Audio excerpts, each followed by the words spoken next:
हे guys, good evening everybody.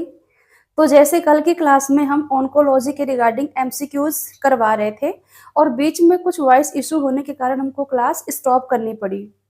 तो आज हम उनको फिर से रिपीट करवाएंगे और जितने भी एमसीक्यूज बनते हैं एग्जाम में ऑन्कोलॉजी के रिगार्डिंग उन सबको हम कवर करेंगे। ठीक है, देन हमारा ऑन्कोलॉजी का सेशन पूरा कंप्लीट हो जाएगा और कल से नया चैप्टर स्टार्ट करेंगे। ठीक है, उसके पहले एक आपसे एडवाइस है कि अगर आप कहीं से कोर्स कर रहे थे जिसमें आपकी जो थ्योरी है या सिलेबस है वो पेंडिंग है ना, कंप्लीट आपने नहीं कर पाया है, तो आप मेरे कमेंट्स बॉक्स में टाइप कर दीजिएगा कि आपको किस टॉपिक के रिगार्डिंग, किस चैप्टर के रिगार्डिंग आपको एमसीक्यूज क्लास चाहिए या आपको थ्योरी क्लास चाहिए, है ना। तो वो मैं आपको प्रोवाइड करवाती रहूंगी। ठीक है, या फिर मैं अपने हिसाब से ही टॉपिक वाइज कंटिन्यू करूंगी।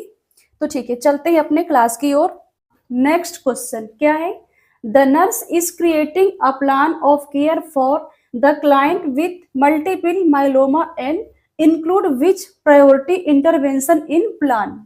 ठीक, तो एक पेशेंट है जो कि मल्टीपल माइलोमा का है और नर्स वहां पे एक प्लान को क्रिएट कर रही है। ठीक है ना, कि उसको क्या प्लान करना है, तो उसके केयर के लिए ऐसा कौन सा इंटरवेंशन है जो कि वो फर्स्ट प्रायोरिटी में रखेगी। ठीक है, वैसे तो हम ये सारे कर सकते हैं, पर इनमें से जो ऐसा पहला कौन सा इंटरवेंशन है जो कि हम सबसे पहले करेंगे। ठीक है, तो वो क्या है? Increasing fluid, providing frequent oral care, coughing and deep breathing, monitoring the red blood cell count. Multiple myeloma में क्या हो रहा था कि जो बोन मैरो है उसमें एबनॉर्मल प्रोलिफरेशन हो रहा था और जो प्लाज्मा सेल होती है वो बोन में जाके कैल्शियम को शिफ्ट करती है। कहाँ पे? ब्लड में। ठीक है ना, वहां से बोन डिस्ट्रॉय करेंगी तो बोन का कैल्शियम ब्लड में आके शिफ्ट होने लग जाएगा। ठीक है, अब जैसे कैल्शियम लेवल हमारे ब्लड में बढ़ गया तो उससे क्या है? किडनी का वर्कलोड बहुत ज्यादा बढ़ जाएगा।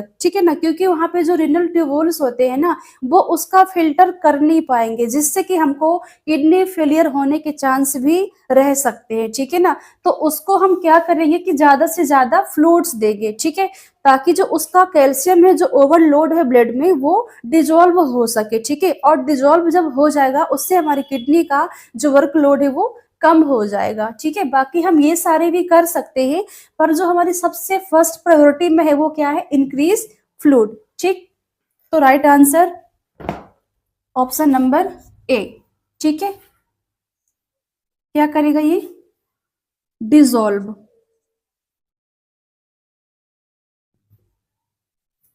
डिजोल्व कैल्शियम इन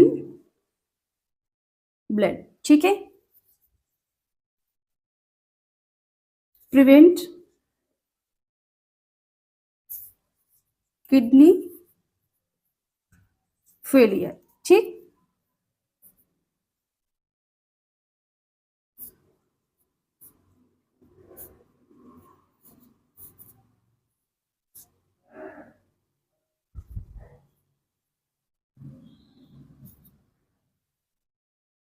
और किडनी का वर्कलोड कम करने के लिए। ठीक है, क्वेश्चन है a hospice care the following principle, कि हॉस्पिस केयर का क्या प्रिंसिपल होने वाला है। तो हॉस्पिस केयर क्या होती है? हॉस्पिस केयर का अदर नेम होता है पैलेटिव केयर। ठीक, क्या नाम होता है? Palliative care. और ये केयर उन पेशेंट के लिए होती है जो पेशेंट कैंसर के होते हैं या एड्स के होते हैं और उनकी वो लास्ट स्टेज होती है जिसपे वो उनकी डेथ होने वाली होती है। तो जो डाइंग पेशेंट होते हैं ना कैंसर और एड्स के, उनके लिए ये केयर हम प्रोवाइड करवाते हैं। और इसमें हम क्या करवाते हैं कि जो उसके फैमिली मेंबर है और जो पेशेंट है तो उन दोनों को हम फिजिकल, साइकोलॉजिकल, सोशल, इकोनॉमिकल हर प्रकार से हम उनको सपोर्टिव केयर एक प्रोवाइड करते हैं। ठीक है, और यहाँ पे हमारा सबसे पहला जो नर्सिंग मैनेजमेंट है, ये नर्सिंग रोल है, वो क्या होने वाला है? Pain control. ठीक है, पेन मैनेजमेंट यहाँ पे हमारा सबसे इम्पॉर्टेंट रोल होने वाला है। ठीक है, क्योंकि यहाँ पे क्या है कि पेशेंट की लास्ट स्टेज होती है और इस स्टेज में उसको बहुत ज़्यादा पेन होता है, ठीक है ना। तो हमारा सबसे पहला जो नर्सिंग रोल है, जो भी उसको डिस्कम्फर्ट हो रहे हैं तो हम उसको पेन से रिलीफ करवाएंगे, ठीक है। ये हमारा फर्स्ट नर्सिंग रोल होता है और ये एग्जाम के लिए की पॉइंट्स है, ठीक। और एक ये भी है। तो यहाँ पे ऑप्शन क्या है, death is not acceptable and the process of dying must be prolong, कि जिसकी डेथ एक्सेप्टेबल नहीं है, ठीक है, पर वो लॉन्ग टाइम से डाइंग है, ठीक है। जैसे कि 80-90 साल का कोई पेशेंट है या ओल्ड एज है जो कि उसकी डेथ होने वाली है, पर वो डेथ उसकी हो नहीं रही है, क्योंकि हमको देख के ऐसा लगता है ना कि अभी दादा हैं दादी हैं तो मरने वाले, पर ऐसा एक्चुअल में होता नहीं है। और यहाँ तक कि उन्हें खुद लगता है भगवान मेरी मृत्यु आ जाए, कब मेरी मृत्यु होगी, है ना, ये सब। तो हम उसके लिए तो केयर नहीं दे सकते ना, क्योंकि वो तो नेचुरल है जो सबके साथ होना है ना, और होता भी है।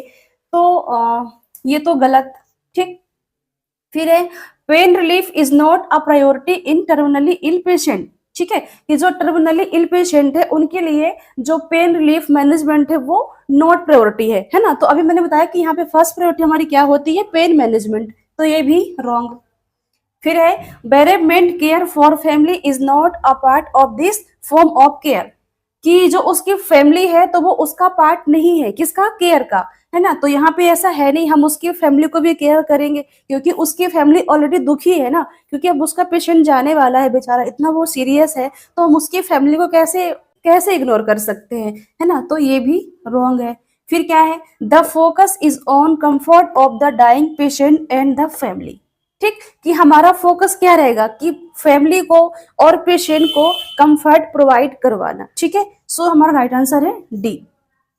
क्वेश्चन नंबर 15 है, what is the difference in teletherapy and brachytherapy, कि टेलीथेरेपी का और ब्रेकीथेरेपी के बीच में क्या डिफरेंस है। तो देखो, टेलीथेरेपी जिसका अदर नेम था एक्सटर्नल बीम थेरेपी, और ब्रेकीथेरेपी जिसका अदर नेम था इंटरनल बीम थेरेपी, ठीक है।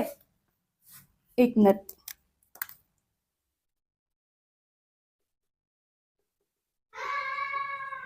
टेलीथेरेपी का क्या था, external beam therapy, external beam therapy, और ब्रेकीथेरेपी का क्या था, इंटरनल बीम थेरेपी,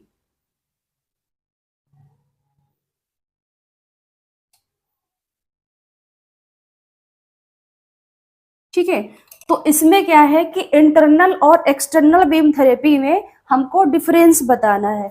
तो क्या है option, location of radioactive source, dose of radiation, type of rays used, none of above, ठीक है। तो ये तो गलत है। तो ऐसा तो है नहीं कि हम दोनों में अलग अलग रेस यूज करते हैं, है ना, दोनों में एक ही रेस यूज करते हैं जिसका नाम है रेडियो एक्टिव रेस, ठीक है ना। तो ये तो रॉन्ग है। फिर है डोज ऑफ रेडिएशन, तो हम जो रेडिएशन का डोज भी देते हैं ना वो दोनों में सेम ही रहता है, ठीक है, तो ये भी रॉन्ग है। फिर क्या है, location of radioactive source, ठीक है। तो इस पे क्या है कि जो रेडियो एक्टिव सोर्स होते हैं ना उनका लोकेशन हम चेंज करते हैं। अगर टेलीथेरेपी देना है तो उसके लिए हम क्या करेंगे कि बॉडी के एक्सटर्नल पार्ट में बीम को फिट करते, जैसे इसके नाम से ही पता चल रहा है कि एक्सटर्नल बीम थेरेपी, यानी कि बॉडी के जो एक्सटर्नल पार्ट है वहां पे हम इसको फिट करते हैं। बट जो अगर ब्रेकी थेरेपी देना होता है तो उसको हम क्या करते हैं कि बॉडी के इंटरनल पार्ट में फिट करते हैं, ठीक है ना। तो यहाँ पे हमारी लोकेशन क्या चेंज होने वाली है। सो राइट आंसर है ए नंबर, ठीक है, यहाँ पे लोकेशन हम चेंज करते हैं, ओके। क्वेश्चन नंबर 16 है, when caring for a patient with an internal radiation implant, ठीक, the nurse should observe which principle select all that apply, कि एक पेशेंट को इंटरनल रेडिएशन इम्प्लांट इंसर्ट हमने किया है तो उसके लिए हम कौन कौन से प्रिंसिपल यूज में लेने वाले हैं, ठीक है, इन सबको हमें सेलेक्ट करना है। तो ये मल्टीपल चॉइस वाले ऑप्शन है, तो जैसा कि हमने पढ़ा था रेडिएशन थेरेपी में कि हमको क्या करना होता है कि जब भी हम पेशेंट को ब्रेकी थेरेपी या इंटरनल रेडिएशन थेरेपी यूज कर रहे होते हैं तो उसके लिए हमें कुछ प्रिकॉशन की जरूरत पड़ रही थी, जिसपे कि हम एवरी शिफ्ट में जो नर्सिंग स्टाफ है वो सिर्फ 30 मिनट के लिए पेशेंट के पास स्टे कर सकता है, उससे ज्यादा टाइम वो नहीं कर सकता है। ठीक है। और हर 8-8 घंटे में जो नर्सिंग स्टाफ है उनकी शिफ्ट चेंज होनी चाहिए। दूसरा क्या था कि हमको फिल्म डोसीमीटर का यूज करना था, क्योंकि जो फिल्म डोसीमीटर होती है वो हमको ये बताती है कि हमको और कितने टाइम तक वहां हम स्टे कर सकते हैं, वो रेडिएशन के बारे में हमको प्रेजेंट करती रहती है। ठीक है। फिर तीसरा क्या था कि हमको लीड एप्रन का यूज करना था। फिर क्या था कि हमको 16 ईयर से कम वाले एज वाले बच्चे और जो प्रेग्नेंट वुमेन है उनको अलाउ नहीं करना था उस पेशेंट के रूम में जाने के लिए। ठीक। और क्या पढ़े थे कि पेशेंट को प्राइवेसी मेंटेन करना है ना, उसको एक प्राइवेट रूम में रखना है और उसका डोर क्लोज करके रखना है। ठीक है। देन क्या पढ़े थे कि उसके जो यूरिन है, स्टूल है, सलाइवा है या उसका जो पसीना है, स्वेट्स वगैरह, तो वो क्या हजार्ड का काम करेंगे, क्योंकि उसके अंदर रेडियो एक्टिव सोर्स ट्रेवल कर रहे थे जो कि अदर पर्सन को इफेक्ट कर सकते थे। ठीक है। तो जो लोग मेरे थ्योरी क्लास देखे होंगे ऑन्कोलॉजी की वो ये क्वेश्चन अच्छे से सॉल्व कर पाएंगे, और जो नहीं देख पाए वो देख लेंगे। ठीक है। तो क्या है option, limiting the time with the patient 1 hours per shift, कि हम एवरी शिफ्ट में पेशेंट के पास 1 घंटे के लिए स्टे कर सकते हैं, तो ये भी रॉन्ग है ना। हम वहां पे 1 घंटे नहीं, हमको सिर्फ 30 मिनट, ओनली 30 मिनट स्टे करना है, इससे ज्यादा नहीं कर सकते। ठीक। ये रॉन्ग है। फिर क्या है, keeping pregnant women out of the patient room, कि पेशेंट रूम से हमें प्रेग्नेंट वुमेन को दूर रखना है। ठीक है ना, तो ये सही है। फिर क्या है, placing the patient in a private room with a private bath, कि जब हम पेशेंट को नहलाएंगे तो उसको हम प्राइवेसी मेंटेन करेंगे और उसको प्राइवेट रूम में रखेंगे, तो ये भी आपका सही है। फिर क्या है, wearing a lead shield when providing direct patient care, कि जब हम पेशेंट की केयर करेंगे तो हमको लीड एप्रन का यूज करना है, तो ये भी सही है। फिर क्या है, remove of dosimeter film when entering the patient room, कि जब हम पेशेंट के रूम में एंटर करेंगे तो हम डोसीमीटर फिल्म को रिमूव कर देंगे, तो ये हमारा रॉन्ग है ना। हमें रिमूव नहीं करना है, हमें इसका यूज करना है जब हम पेशेंट के रूम में एंटर करेंगे। ठीक है। फिर क्या है, allowing individual younger than 16 year old in the room as long as they are 6 feet away from the patient। ठीक है। तो ये तो सही है कि हमको पेशेंट से 6 फीट की दूरी बना के रखनी है ना। लेकिन यहाँ पे एक चीज रॉन्ग है कि 16 साल से जो कम बच्चे हैं उनको मिलने के लिए अलाउ करना है, तो ये गलत है। ठीक। तो राइट आंसर क्या है, B, C, D। ठीक है। क्वेश्चन है, earliest symptom of cervical cancer, तो सर्वाइकल कैंसर का जो अर्ली साइन है वो क्या होने वाला है। तो ऑप्शन है, foul smelling discharge, post coitus bleeding, pain, irregular vaginal bleeding. ठीक है। तो ये तीनों ऑप्शन जो है ये तीनों सही है हमारे।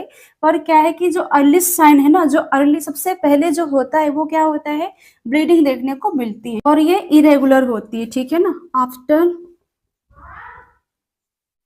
Menses 3 days। ठीक है।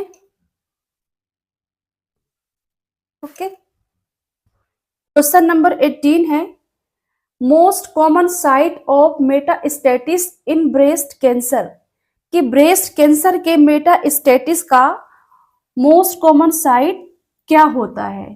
ठीक है। तो ऑप्शन है, लंग्स, लीवर, बोन, ब्रेन। ठीक है।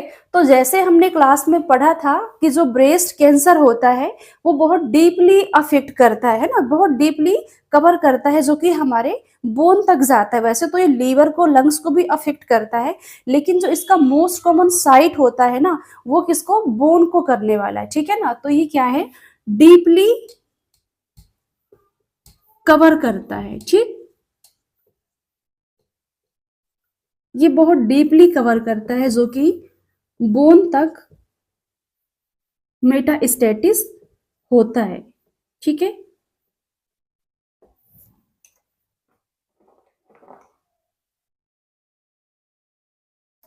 सो राइट आंसर हमारा option C, bone. Question number 19 है, the nurse is conducting a history and monitoring laboratory values on a client with multiple myeloma. कि एक पेशेंट है जो मल्टीपल माइलोमा का है और नर्स उसकी रिपोर्ट्स को देख रही है, एक हिस्ट्री कंडक्ट कर रही है, ठीक है। What assessment finding should the nurse expect to note. कि नर्स को ऐसा उस रिपोर्ट्स में क्या देखने को मिलेगा कि वो फाइंड आउट कर सके कि ये जो हमारा पेशेंट है वो मल्टीपल माइलोमा का ही है, ठीक है। तो इसमें क्या है, सेलेक्ट ऑल दैट अप्लाई, कि जितने भी यहाँ पे पॉइंट्स है उनको हमें सेलेक्ट करना है कि वहां पे नर्स फाइंड आउट कर सके कि ये पेशेंट हमारा मल्टीपल माइलोमा का है, ठीक है। तो क्या है option, pathological fracture, urine analysis positive for Bence Jones protein, haemoglobin level of 15.5 gram per DL, calcium level of 8.5 mg per DL, serum creatinine level of 2.0 mg per DL, ठीक है। तो इस पे क्या होने वाला है, तो हमारे पेशेंट को क्या हो रहा था कि जो उसके बोन का कैल्शियम है वो ब्लड में जाके शिफ्ट हो रहा था, है ना, जिस कारण उसको ऑस्टियोपोरोसिस देखने को मिल रहा था, ठीक है ना। और अगर उसको ऑस्टियोपोरोसिस होगा तो उसको पैथोलॉजिकल फ्रैक्चर भी हो सकता है, ठीक। तो ये तो सही है। फिर है urine analysis positive for Bence Jones protein. तो हमने क्या पढ़ा था कि जो इसमें प्लाज्मा सेल होती हैं वो एक स्पेशल प्रकार का प्रोटीन का प्रोड्यूस करती हैं, ठीक है ना, जिसका नाम क्या होता है, बेंस जेन्स प्रोटीन।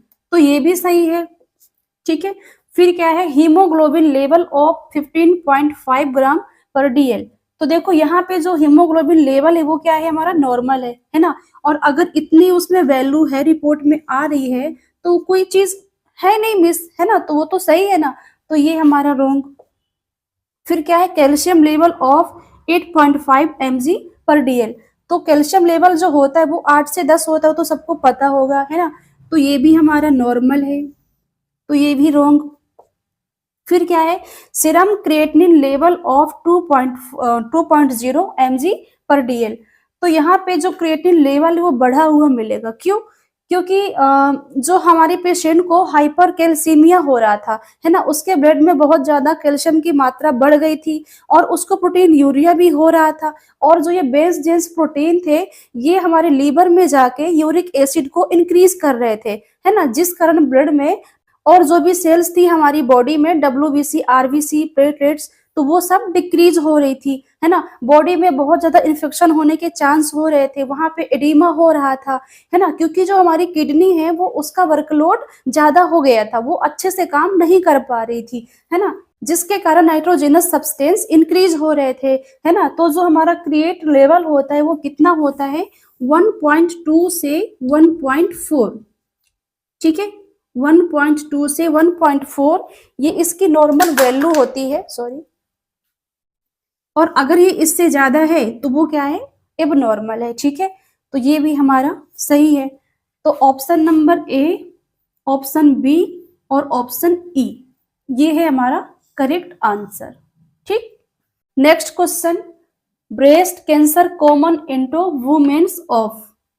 कि किस प्रकार की वुमेन में जो ब्रेस्ट कैंसर है वो कॉमन होता है, या किस प्रकार की वुमेन्स में ब्रेस्ट कैंसर देखने को मिलता है। तो देखो जो ब्रेस्ट कैंसर है वो किसको हो सकता है, जिसके अंदर एस्ट्रोजन हार्मोन्स का इम्बैलेंस हो, ठीक है ना। और एस्ट्रोजन हार्मोन्स इम्बैलेंस कब होता है, जो महिला नल्ली पैरा है, जिसने एक भी बार बेबी डिलीवर नहीं किया है, ठीक है, जो महिला अनमैरिड है, अर्ली मिनार्की है, लेट मेनोपॉज है ना, ये सारे क्या है, रिस्क और फैक्टर है, ठीक है। तो यहाँ पे लिख सकते हैं नल्ली पैरा, अर्ली मिनार्की, और कौन सी है, जो लेट मेनोपॉज है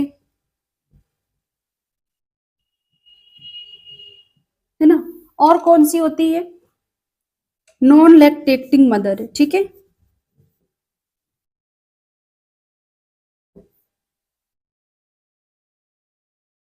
ये सारे के सारे क्या है, रिस्क और फैक्टर है ना। इनके अंदर एस्ट्रोजन हार्मोन्स क्या होता है, इम्बैलेंस होता है, ठीक है।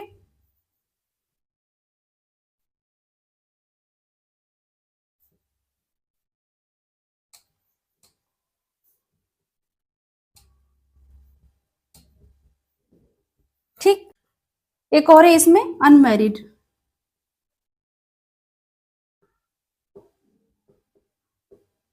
ठीक, तो ऑप्शन देख लेते हैं। ऑप्शन ए लैक्टेटिंग अनमैरिड, तो इसको तो होगा पर इसको नहीं होगा। ठीक है, ऑप्शन सी में क्या है, नॉन लैक्टेटिंग मैरिड, तो इसको तो होगा पर इसको नहीं होगा, है ना। ऑप्शन डी में क्या है, लैक्टेटिंग और मैरिड। ठीक है, तो इन दोनों को नहीं होगा। फिर ऑप्शन बी में क्या है कि नॉन लैक्टेटिंग और अनमैरिड। ठीक है, तो जो नॉन लैक्टेशन मदर है या अनमैरिड है उसको हो सकता है। ठीक है, so right answer option B. Question number 21 है, a gastrectomy is performed on a client with gastric cancer. In the immediate post-operative period, the nurse note bloody drainage from the nasogastric tube. The nurse should take which most appropriate action? ठीक है, क्या है यहाँ पे कि एक patient है किसका, गैस्ट्रिक कैंसर का। ठीक है, उसके स्टमक की सर्जरी हुई है और ऑपरेशन के बाद जस्ट वो आया है और इमीडिएट उसको उसके एनजी ट्यूब में ब्लड देखने को मिल रहा है, तो वहां पे नर्सिंग स्टाफ का एक्शन क्या होने वाला है। ऑप्शन है मेजर एब्डोमिनल गर्थ, कि हम उसके एब्डोमेन के गर्थ को मेजर करेंगे। फिर है इरिगेट द नेजोगेस्ट्रिक ट्यूब, कि हम उसके एनजी ट्यूब को इरिगेट करेंगे। Continue to monitor the drainage, कि हम उसकी ड्रेन को कंटिन्यू मॉनिटरिंग करेंगे, है ना। फिर क्या है, notify the primary health care provider, कि हम डॉक्टर को इन्फॉर्म करेंगे। ठीक है, तो देखो हमको यहाँ पे दो चीजों का ध्यान रखना है। ठीक है, कौन कौन सी, कि एक तो वो इमीडिएट है, ठीक है ना, ऑपरेशन के जस्ट आया है। ठीक, दूसरा क्या है, उसको ब्लडी ड्रेनेज हो रहा है। ठीक है, तो जब भी गैस्ट्रिक का ऑपरेशन होता है और उसको एनजी ट्यूब पड़ी होती है ना, तो 24 आवर्स तक हमको ब्लीडिंग को चेक करना होता है और 24 घंटे के अंदर ये ब्लीडिंग नॉर्मल है। ठीक है, अगर वो आफ्टर 24 आवर्स होती है तो हम वहां पे डॉक्टर को इन्फॉर्म करेंगे, है ना, अदरवाइज हमको नहीं करना है। ठीक है ना, क्योंकि वो तुरंत हो रही है ना, तो ये कॉमन सी बात है। तो यहाँ पे लिख सकते हैं आफ्टर 24 आवर्स इन्फॉर्म डॉक्टर। ठीक है, अदरवाइज हमको नहीं करना है। तो क्या है, हमको कंटिन्यू मॉनिटरिंग द ड्रेन। ठीक है, ये हमारा राइट आंसर। क्वेश्चन नंबर 22 क्या है, the community health nurse is instruction a group of young females about breast self examination. ठीक है, कि एक कम्युनिटी हेल्थ नर्स है और वो फीमेल्स को ब्रेस्ट सेल्फ एग्जामिनेशन के बारे में इंस्ट्रक्शन दे रही है। The nurse should instruct perform the examination which time, कि नर्स उनको बता रही है कि हमको ये एग्जामिनेशन किस टाइम पे परफॉर्म करना है। ठीक है, तो ऑप्शन क्या है, at the onset of menstruation, कि जब मेंस्ट्रुएशन स्टार्ट होगा तब आपको ये करना है। फिर क्या है, एवरी मंथ ड्यूरिंग ओवुलेशन, कि जब आपका ओवुलेशन स्टार्ट हो तब आपको ये एवरी मंथ भी करना है। फिर क्या है, weekly at the same time of day, कि हमको वीकली करना है, एक सेम टाइम पे या सेम डेट पे करना है। ठीक है, फिर क्या है, 1 वीक आफ्टर मेंस्ट्रुएशन वीक्स, कि जब आपका मेंस्ट्रुएशन पीरियड कंप्लीट होता है उसके बाद आपको 1 वीक के बाद ये परफॉर्म करना है। तो राइट आंसर है ऑप्शन डी। ठीक है, 1 वीक आफ्टर मेंस्ट्रुएशन वीक्स। तो बीएससी परफॉर्म कब करना होता है, कि आफ्टर मेंसेस 7 डेज। ठीक है ना, मेंसेस कंप्लीट होने के 7 दिन के बाद आपको करना होता है एवरी मंथ। ठीक है, और उस मंथ में भी एक फिक्स डेट को करना होता है। ठीक है, तो यहाँ पे लिख लीजिए आफ्टर 7 डेज, ठीक है, ऑफ मेंसेस एवरी मंथ में ना,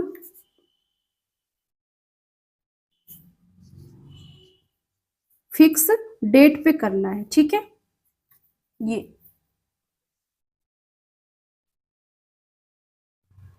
ठीक है। Question number 23, new growth in the bone marrow is, कि बोन मैरो के अंदर न्यू ग्रोथ का हो जाना क्या कहलाता है। तो क्या है ऑप्शन, ओडोंटोमा, ओस्टियोमा, माइयोमा, माइलोमा। तो बोन मैरो में न्यू ग्रोथ का हो जाना क्या कहलाता है? माइलोमा। ठीक है, अब इनको देख लेते हैं। ओडोंटोमा क्या होता है कि डेंटल में न्यू ग्रोथ हो जाना। ठीक है, ये क्या होता है? ओडोंटोमा। ठीक है, ओस्टियोमा क्या होता है? बोन में, ठीक है, बोन का न्यू ग्रोथ हो जाना। ठीक है,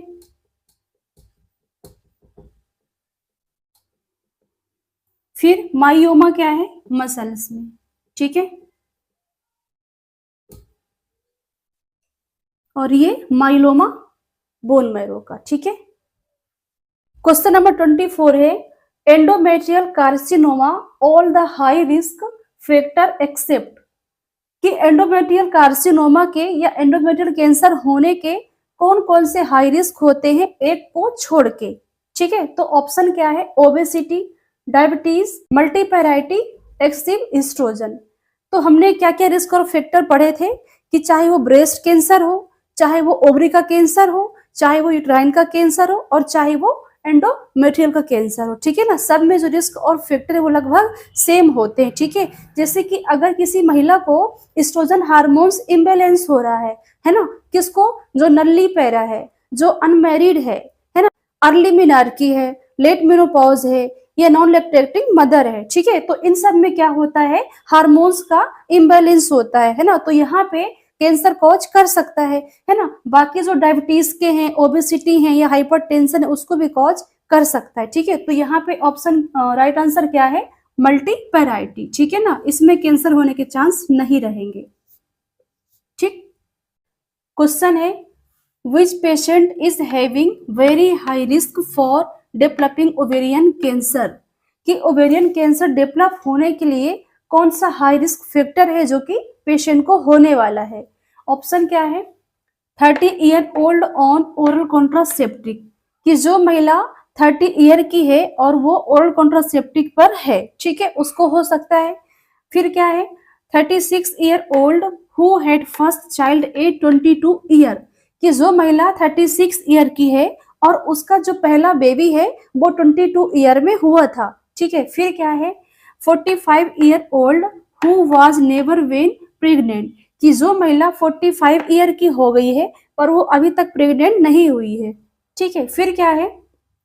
40 year old who had 5 alive children 1 abortion, कि जो महिला 40 ईयर की है और उसको 5 बेबी हुए थे पर वो पांचों मतलब अलाइव थे। ठीक है ना, लाइव बेबी नहीं थे और एक एबॉर्शन हुआ था।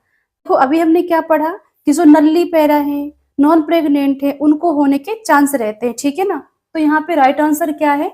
सी, कि 45 ईयर ओल्ड है जो पेशेंट और उसको प्रेगनेंसी एक भी बार नहीं हुई है, तो उसको यहाँ पे क्या होगा? एस्ट्रोजन हार्मोन्स ज्यादा इम्बेलेंस होगा। ठीक है ना, question number 26, which type of cancer poorest prognosis, तो ऐसा कौन सा कैंसर है जो सबसे कम स्प्रेड होता है या फिर जो पुअरेस्ट प्रोग्नोसिस होता है। ठीक है, या फिर जिसका मेटास्टेटिस सबसे कम होता है। तो क्या है option? Squamous cell carcinoma, breast cancer, pancreatic cancer, gastric cancer. ठीक है, तो ओनली वन ऐसा कैंसर जो कि सबसे कम स्प्रेड होता है, सबसे कम मेटास्टेटिस होता है या पुअरस प्रोग्नोसिस होता है, वो है पेनक्रियाज। ठीक है, पेनक्रियाटिक कैंसर ऐसा होता है जो कि सबसे कम मेटास्टेटिस होता है। ठीक है, अगर क्वेश्चन में पूछता कि सबसे ज्यादा हाईली स्प्रेड होने वाला कैंसर कौन सा है, तो क्या होता वहां पे? ओवरी का कैंसर। ठीक है ना, जो ओवेरियन कैंसर होता है वो सबसे ज्यादा मोस्ट स्प्रेड होने वाला कैंसर होता है। ठीक है, तो यहाँ पे लिखना हो तो लिख लो,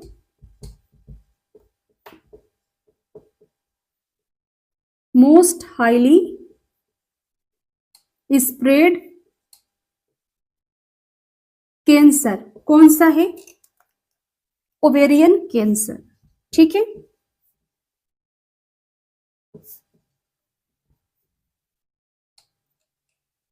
ठीक, क्वेश्चन नंबर 27 क्या है? Which gas in used into cryo surgery, कि क्रायो सर्जरी में हम कौन सी गैस का यूज करते हैं। तो क्रायो सर्जरी क्या होती है कि जैसे कोई सेल है या टिश्यू है जहाँ पे एबनॉर्मल ग्रोथ हो जाती है या न्यू ग्रोथ हो जाती है, वहां पे हम इसका यूज करते हैं। और क्या करते हैं कि इसमें हम टिश्यू को बहुत ज्यादा गलाते हैं, उसको हम फ्रीज करते हैं जब तक कि वो डिस्ट्रॉय नहीं हो जाती है, ठीक है ना। तो ऑप्शन देख लेते हैं, CO, CO2, H3, liquid nitrogen. तो यहाँ पे हम नाइट्रोजन गैस का यूज करते हैं, किसमें, क्रायो सर्जरी में, ठीक है।